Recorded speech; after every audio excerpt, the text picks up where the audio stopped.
This is Jordan, Syria, Iraq, Saudi Arabia, Israel and Palestine.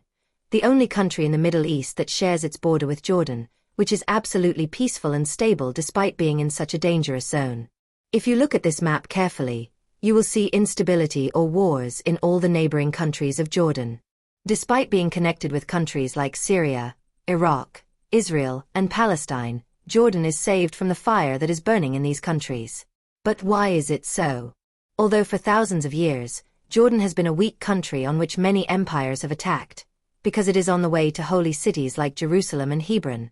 Babylonians, Muslims, Crusaders, and the Ottoman Empire have all used this route. Then why is Jordan so peaceful and stable today? The answer to this question is hidden in the geography of Jordan, its history, and some of its policies. First of all, we should understand the geography of Jordan. 75% of the area of Jordan is desert, making it one of the driest countries in the Middle East, where the entire country receives less than 245 millimeters of rainfall in a year. Only 12% of Jordan's land is suitable for agriculture, which is why 70% of its food is imported. 90% of Jordan's population lives on this 12% of land, while the rest of the area remains almost empty. Jordan is not fortunate in terms of natural resources. While the entire Middle East is rich in oil and gas reserves, Jordan has only one gas field, which runs just one power plant. The rest of Jordan's energy supply is imported. Geographically and resource-wise, Jordan is probably the most unlucky country in the Middle East. However, this disadvantage also makes Jordan somewhat safe because, in a place where there are no resources, global superpowers have no reason to interfere, unlike in Syria or Iraq. If we look at the history of Jordan, it is completely opposite to its current situation. Different empires have always attacked Jordan and tried to control it. 3,000 years ago, Jordan was ruled by three kingdoms: Ammon, Moab, and Edom. Eventually, these three kingdoms came under the control of the Assyrian Empire. Later, Babylonia captured this entire area. Around the 5th century, the Persian Empire took control, followed by the Greek Empire, which defeated the Persians. After the Greeks, the Roman Empire ruled over Jordan, changing the region culturally and administratively. Then, the Persian Empire re-emerged, and until the end of the 6th century, wars continued between the Roman and Persian empires for control of this area. Eventually, the early Islamic Caliphate defeated both empires and took control. For the next 400 years, this area remained under Muslim control until the 11th century, when the Crusaders captured it. In the 12th century, Muslims once again defeated the Crusaders and regained control. By the 15th century, the area was ruled by the Egyptian Mamluks, and in the 16th century, the Ottoman Empire took over, maintaining control until the 20th century. During the Ottoman period, the empire had little interest in developing the region, as it was largely barren and lacked agricultural or maritime significance.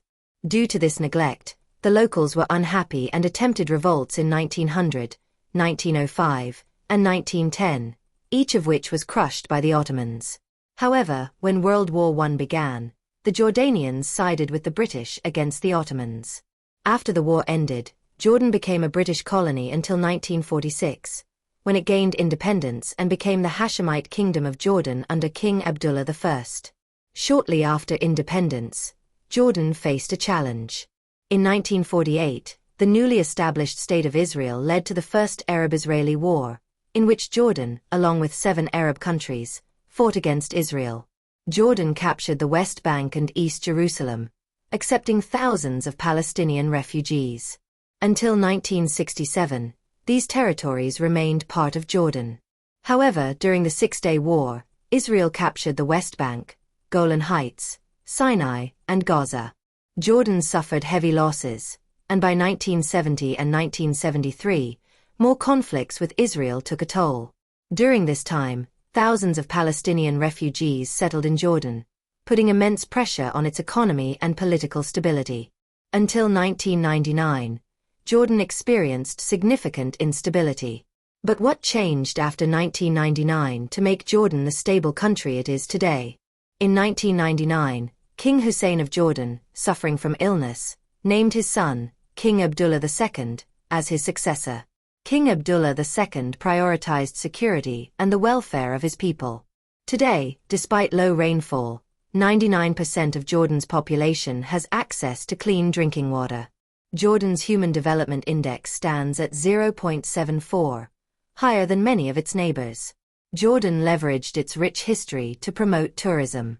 The ancient city of Petra, one of the 7 wonders of the world, attracts millions of visitors annually.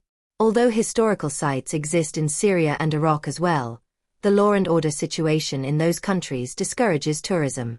Jordan ensured security, making it a top travel destination.